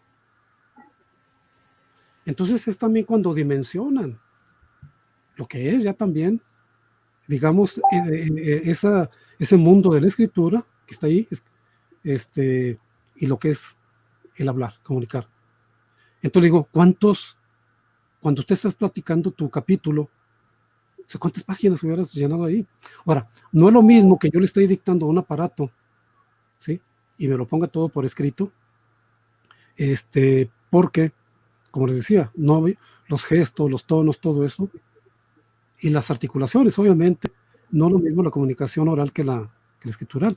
Entonces, volviendo a la escritura, fast writing, la escritura acelerada, es así, escribir, decir, yo voy a escribir durante 10 minutos sobre mi tema de tesis, para ponerlo en claro.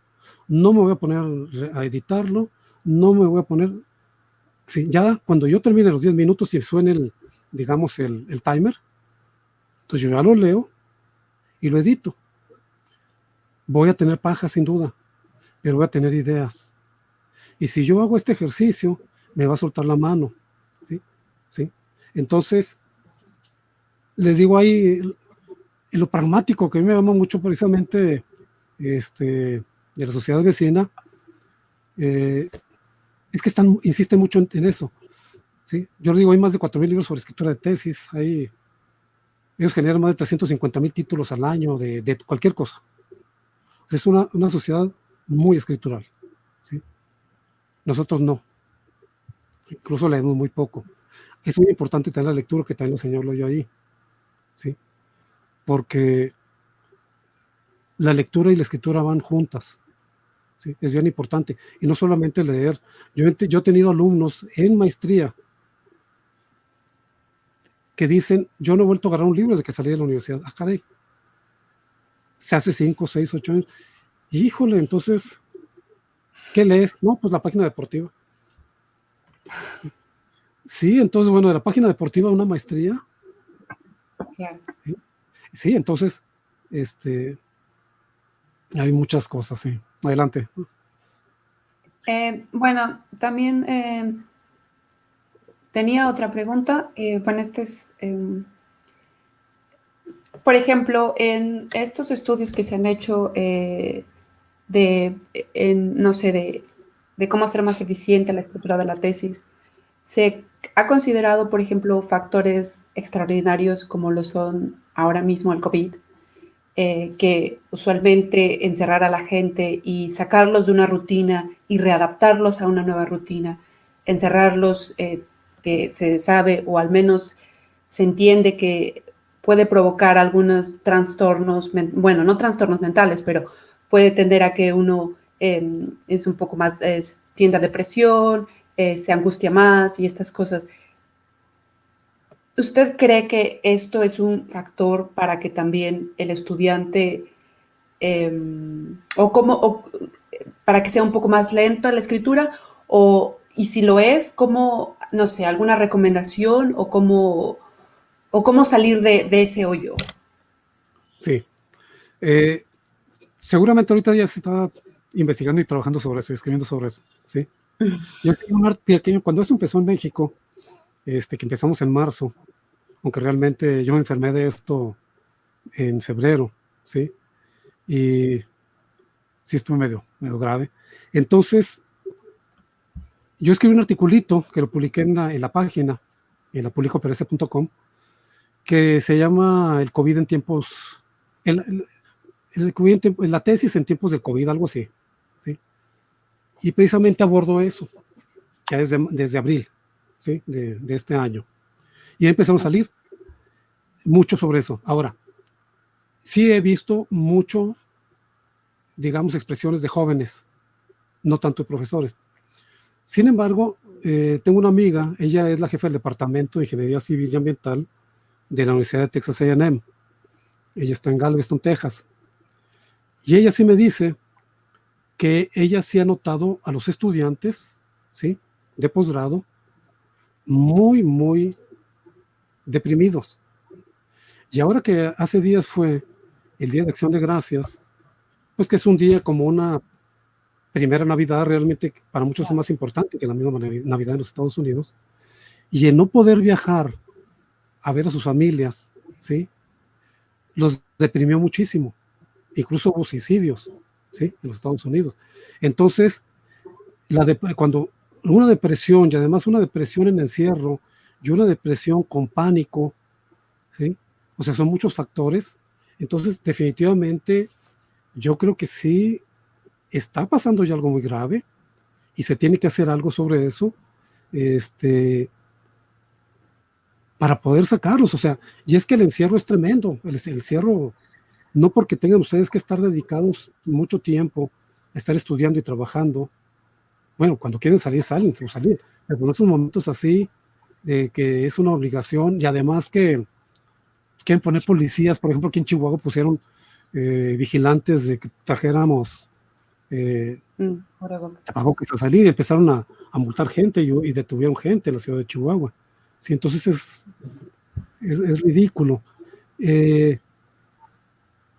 Y sí debe de haber, digamos, una respuesta por parte de las instituciones para brindar apoyo a los estudiantes, brindar ayuda, guía, terapia, ¿sí?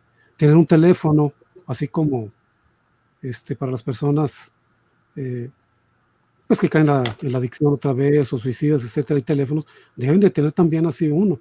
Yo por eso les decía al principio que sería interesante que ustedes tuvieran un blog cerrado, no público para ustedes, pueden comunicarse, y un newsletter donde ese tipo de temas lo toquen, que incluso inviten expertos, que hagan una pequeña colaboracioncita con ustedes, y que se olviden de si está indexada, de que si tiene, no, o sea, ese es otro de los grandes problemas también de la academia a nivel global. Si no es el factor impacto, no. Sí. no estamos como estamos, sí. Y pero es algo bien importante, ¿eh? Eso que tú mencionas, por ejemplo, las experiencias de ustedes, pueden escribirlas y ponerlas en newsletter. ¿Cómo me está afectando a mí la pandemia, el encierro, el lockdown? ¿Sí? ¿Cómo la estoy viviendo? ¿Sí? Que sepan otros, que sepa conocido, y conocido debería brindar una ayuda a los becarios. Mm. Sí, adelante, Gerardo. Sí, precisamente, tenemos un par de preguntas más, pero no tenemos muchísimas preguntas. Yo creo que hay como 3 o 4 más, pero muy interesante el tema. Precisamente, bueno, comentar, seguro los que están viendo lo saben, pero también precisamente a iniciativa propia, porque de otro modo no hubiera sucedido, pero realizamos un sondeo con los becarios en el extranjero precisamente para saber cuál era el impacto de la crisis sanitaria en los becarios, cómo habían respondido las universidades en los distintos países, cómo habían respondido las autoridades consulares, cómo había respondido el CONACYT, qué necesitaban, qué tipo de impactos habían, y enviamos estos resultados al CONACYT porque habían varias cosas. Por ejemplo, bueno, el factor económico siempre está allí, pero como sabemos que, bueno, a ver, es un tema complicado, pongámoslo de lado, pero habían muchas otras cosas que afectan a los becarios y que no son necesariamente cosas que impliquen recursos, simplemente, por ejemplo, temas anímicos. Saber que hay una institución detrás de ti que le interesa lo que estás haciendo, que ve el valor de lo que estás haciendo y que te dice, bueno, aunque no te podamos ayudar mucho económicamente, sí te estamos apoyándote, sí nos preocupa tu situación, escríbenos, vamos a ver qué es lo que... Eso yo creo que, y eso fue lo que transmitimos, que valdría mucho la pena que sepan que, que hay gente a la que le interesa lo que están haciendo los becarios. Entonces yo tengo ahí varios comentarios, como mencionó mucho a Asimov, no sé si lo ha leído también, En mi porque yo tiempo sí de estudiante lo leí mucho, sí. me estaba pensando en su libro de Fundación, Ajá. que a veces yo creo, a veces me dan ganas, yo creo que es lo que nos haría falta. Fundación es un libro de Asimov en el que juntan a no sé cuántos miles de investigadores porque el mundo va muy mal y dicen, bueno, esto ya calculamos que no vamos a poder para este declive, así que juntamos a no sé cuántos miles de investigadores de todas las áreas, los mandamos al final del Exacto. universo y este relajo va a tardarse no sé cuántos miles de años en resolverse, pero de aquí a que se pueda resolver, estos investigadores van a haber preparado todo para que cuando hay un ambiente en el que el conocimiento de los investigadores pueda ser utilizado, los investigadores estén listos. Y entonces yo creo que eso hemos comentado, Así es. para serle franco, por ejemplo, cuando le hicimos la invitación, también estábamos preguntándonos sobre, por ejemplo, esta idea detrás de un método de 100 horas. Nos preocupaba también un poco esto de, bueno, pero debería de ser en 100 horas. Por ejemplo, un tema de la motivación que es importante es que, por ejemplo, nos lo estamos comentando, porque sí, definitivamente cuando leímos las respuestas que usted nos envió, sí, yo creo que queda claro que cuando hay que hacerlo y la gente encuentra la forma de sentarse y escribir, pero ¿por qué la gente no lo hace? Y hay muchas cosas, y por ejemplo, una cosa que a mí me llama un poco la atención y que es algo internacional, le quería preguntar al respecto, es como un cierto tipo de sentimiento de alienación que tiene que ver con las perspectivas profesionales, por ejemplo, después del doctorado. Eh, por ejemplo, aquí en Francia, el número de profesores titulares está congelado desde hace años, a pesar de que el número de estudiantes aumenta cada año. E inclusive se ha reducido un poco el número de profesores titulares porque se jubilan y no los reemplazan. Así es. Y entonces, por ejemplo, yo creo que definitivamente eso también es algo que impacta en la motivación. Y una pregunta que le quería hacer, porque, por ejemplo, Francia tiene 1% de su población que tiene doctorado, México no llega ni a 0.01%, si no me equivoco, de las cifras de la OCDE, Sí. pero nos da la impresión que no sé si es un problema de la administración actual, porque también desde antes, pero a veces nos da la impresión que hay la idea de que ya hay demasiados doctores en México. ¿Usted qué piensa? ¿Piensa que ya hay demasiados doctores, que no hace falta, que no hace falta y que no tenemos que no podemos aprovechar todo este conocimiento en el que se ha invertido? Definitivamente no. ¿Sí? Ahora, lo que sí falta es como el caso de los médicos. Se dice que hay muchos médicos, pero no están donde deben de estar. Están en ciudades grandes, por ejemplo. Entonces, mientras más pequeña sea la ciudad, es menos hay. Entonces, en el caso también, por ejemplo, de los doctores. Vamos a poner el caso de Chihuahua. En Chihuahua, ¿en dónde están? Están en Ciudad Juárez, que es donde está la mayoría, luego la capital, luego después donde están los campus, en la ciudad de Delicias y en la ciudad de Cuauhtémoc. Y unos poquitos en Casas Grandes, ¿sí? Pero ya vende más, ya si ustedes se van a otros lugares, ya prácticamente no, ¿sí? Ahora, ¿qué es lo que hay que hacer?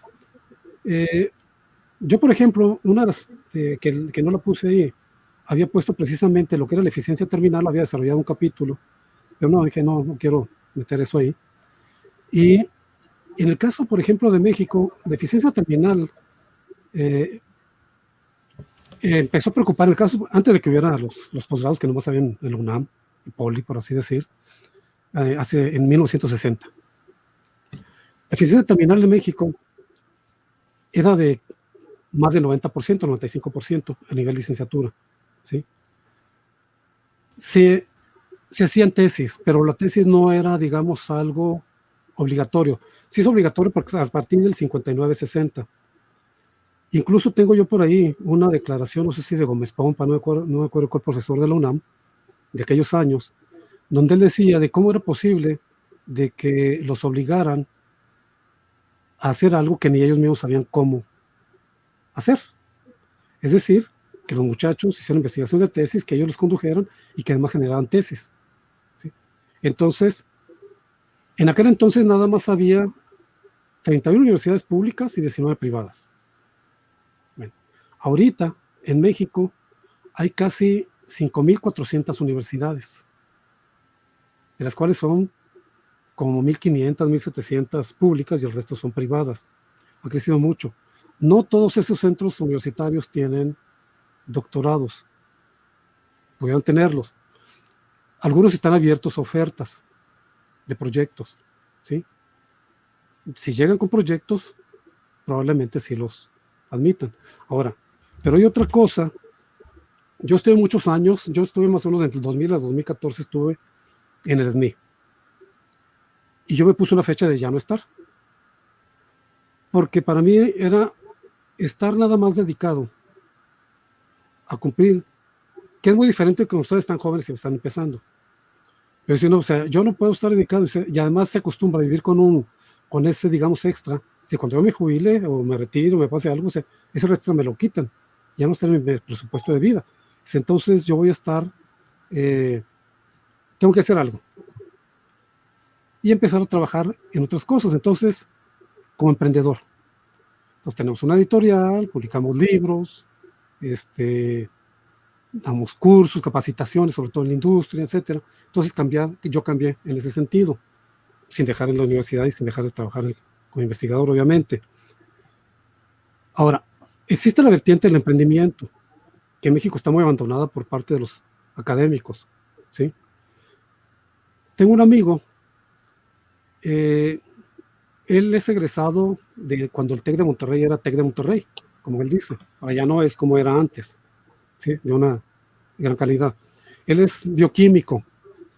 Él desarrolló en su casa, él desarrolló una tecnología, es una nanotecnología de fertilizantes.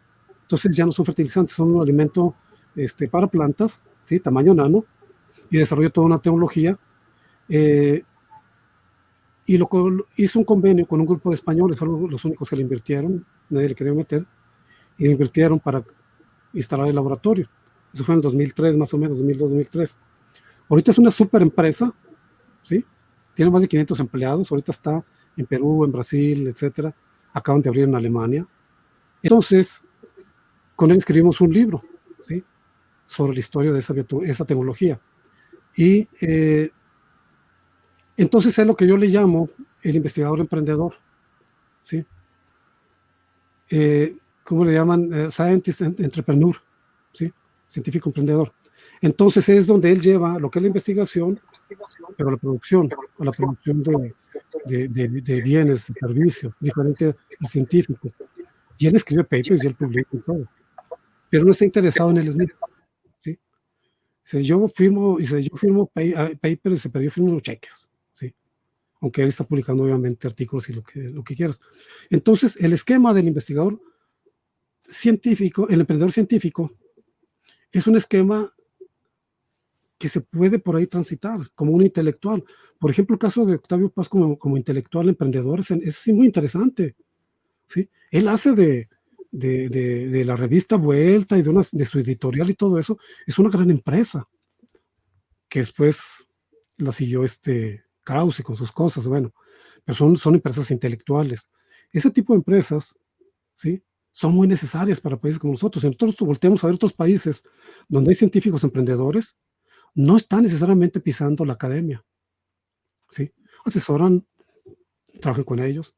Si nosotros vemos Bell Company tiene montones de premios Nobel en su historia, pero son gente que se ha hecho ahí, son científicos dentro de la compañía, ¿sí? Entonces, yo creo que hay que darle digamos, ese pequeño giro, a no necesariamente vernos como parte de, y además decir, bueno, si no, ya quedo aquí, yo fundo, yo creo, ¿sí? Está esa posibilidad de que nosotros seamos creadores de algo nuevo, ¿sí?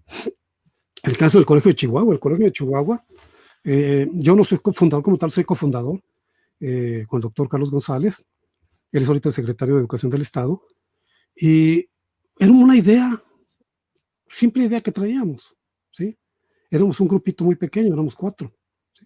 Esa idea se le presentó al gobernador de aquel entonces, ¿sí?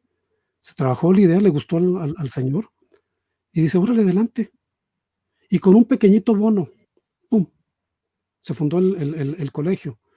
Nos institucionalizamos. Pero ahora, ¿qué pasa? Como no hay presupuesto, ¿sí?, entonces es cuando se me ocurrió primero crear una maestría en investigación, pero para profesionistas en la práctica, no para académicos. Y luego después un doctorado en investigación, pero de lo que les llaman los ingleses, creo, ¿cómo le llaman? Que es un doctorado basado en la praxis netamente. Entonces son gente que está trabajando, un médico que es digamos, un cirujano, un ingeniero que está ya haciendo caminos, lo que sea, pero que tiene una gran capacidad, y conducirlos para que saque todo esto, ¿sí? Y son los doctorados prácticos. Entonces, y eso les empezó a llamar mucho la atención a la gente, ¿sí? Entonces, y era unir las capacidades investigativas que ustedes tienen y están, digamos, estilizando todavía más a un esquema productivo, un esquema práctico, ¿sí? Y eso es lo que falta mucho en México. Hay muchos científicos, sí, pero de un corte demasiado académico, me parece a mí. Yo no me pregunto, ¿cuántos candidatos al premio Nobel ha sacado el sistema en los 30 y tantos años que tiene? Véale cuántos miles de millones de dólares se le ha metido ahí, no de pesos, de dólares. Sí, en papers es una montaña de papers. Pero ¿cuál es el impacto en el desarrollo, el impacto verdaderamente? ¿Sí? Entonces, tampoco se mide en patentes, porque patentes hay muchísimos. Por ejemplo, hay muchas patentes ratoneras, y no todas las ratoneras, la de la trampa es la que más funciona, ¿sí? Entonces hay que verlo práctico también. Entonces yo me iría por ahí, y no se les cierre. Ustedes tienen muchas capacidades, están adquiriendo, hablan idiomas. Entonces, si tocan puertas y no se las abren, creen algo. emprendan algo. Y ahorita más con este mundo virtual se les abre tener muchas posibilidades, ¿sí? Por ejemplo, a mí me dio otro mundo el poder dar capacitaciones en línea, ¿sí? Entonces, Precisamente, perdón por la interrupción, pero precisamente tenemos una pregunta eh, sobre eso, ¿no, Tania? No sé si tú la tienes allí a la mano, la pregunta. Sí, alguien nos pregunta que cómo lo pueden contactar para talleres o para capacitación en línea, grupos o sea, no sé si algunas personas aquí que nos están viendo y quieren juntarse, grupos de cuánto más o menos podría usted capacitar al mismo tiempo, sí, eh, sí, o de manera individual y a dónde sí, no hay podrían contactar. problema, no hay problema, sí. Es Vic Garzal, BIC, de Victoriano, Vic Garzal, todo pegado, de Garzal Manza, @gmail.com. ¿Sí? Ahora, Okay. incluso, sí, no, sí, dime, Tania, perdón.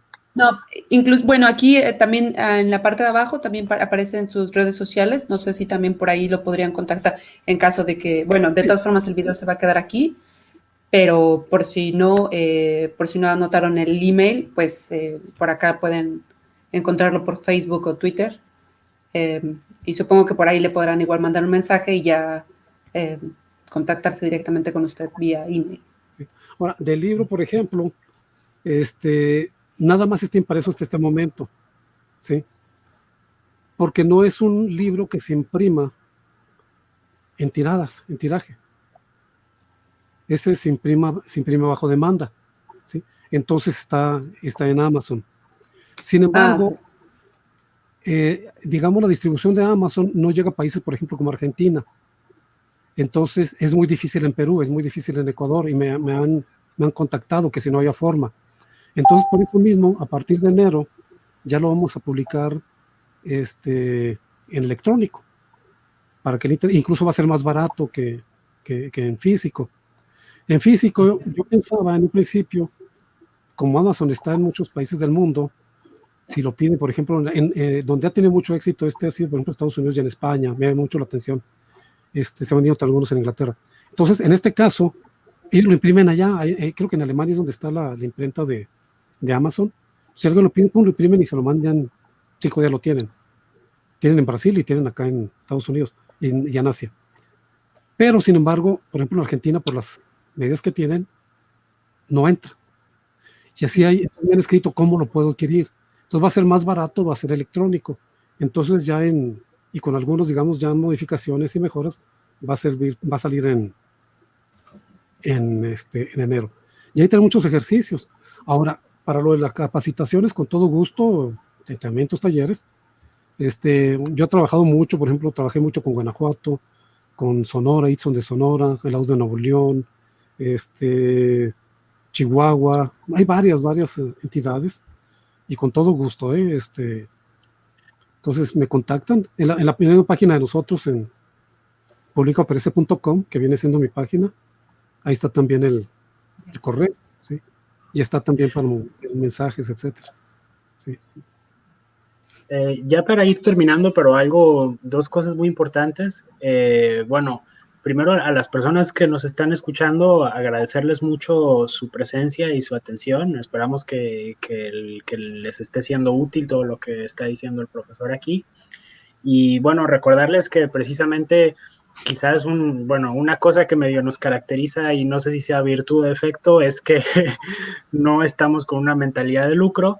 Sin embargo, para la asociación, para poder continuar existiendo y hacer más cosas como estas, pues sí nos ayudaría mucho que las personas que estén escuchando y que todavía no lo hayan hecho, se vuelvan miembro de la asociación con una cotización anual de 10 euros o dólares o libras o lo que sea en donde estén, o 200 pesos si están en México, para cosas que obviamente no nos enriquecerán, pero son como pequeñas cosas que podamos tener un servidor propio para que nuestra página de internet deje de estar con wordpress.com y bueno, y también para sentir para ver que lo que estamos haciendo les interesa y que podamos tener otros talleres como queremos hacer uno sobre fuga de cerebros, queremos hacer otro sobre geopolítica, invitar a expertos internacionales para comentar, por ejemplo, temas de el interés o no de crear refinerías en México, fue un tema que nos comentaron.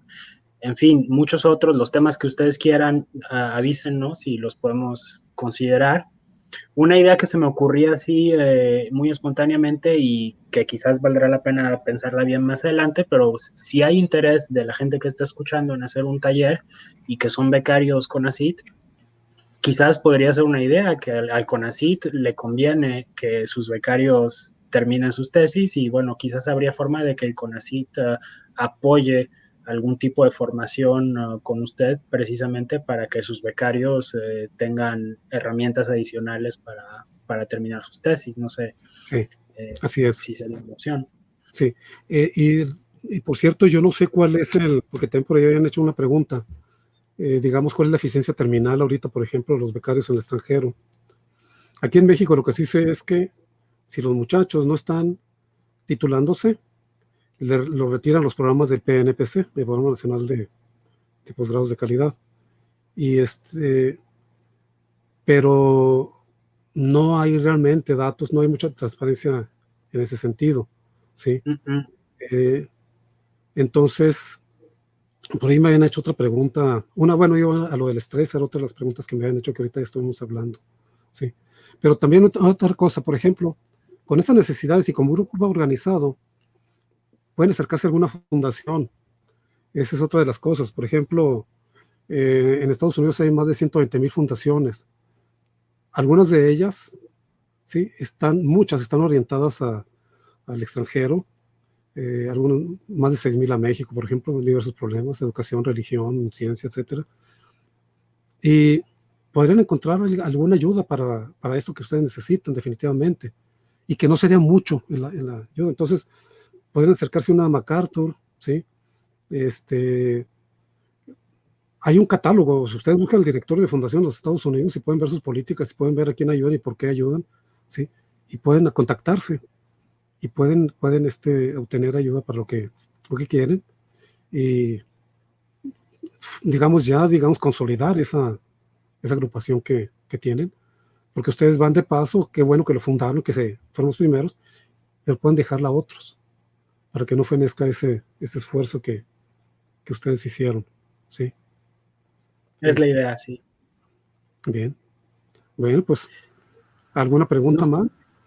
No sé si quedaba alguna. A ver, estoy viendo la otra lista por Facebook. Manuel, a lo mejor ya volviendo otra vez a cosas más prácticas, Manuel nos pregunta si tiene alguna recomendación de experiencia propia para el proceso de escritura cuando uno se distrae con cosas que no eran las que uno estaba buscando, pero que se encuentra en el camino. A ver, ¿alguna recomendación de experiencia propia para esa parte del proceso que uno se distrae? Ajá, con eso que uno no estaba buscando, pero que se encuentra en el camino. Eso es parte de la procrastinación y es bien común, ¿sí? Precisamente para eso está el protocolo. El protocolo es para no distraerse. Yo sé que va a salir algo, ¿sí? Que pudiera agregarle un plus a mi investigación.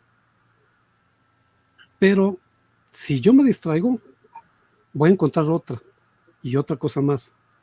Entonces aquí la recomendación que yo he dado a mis alumnos es apéguense al protocolo.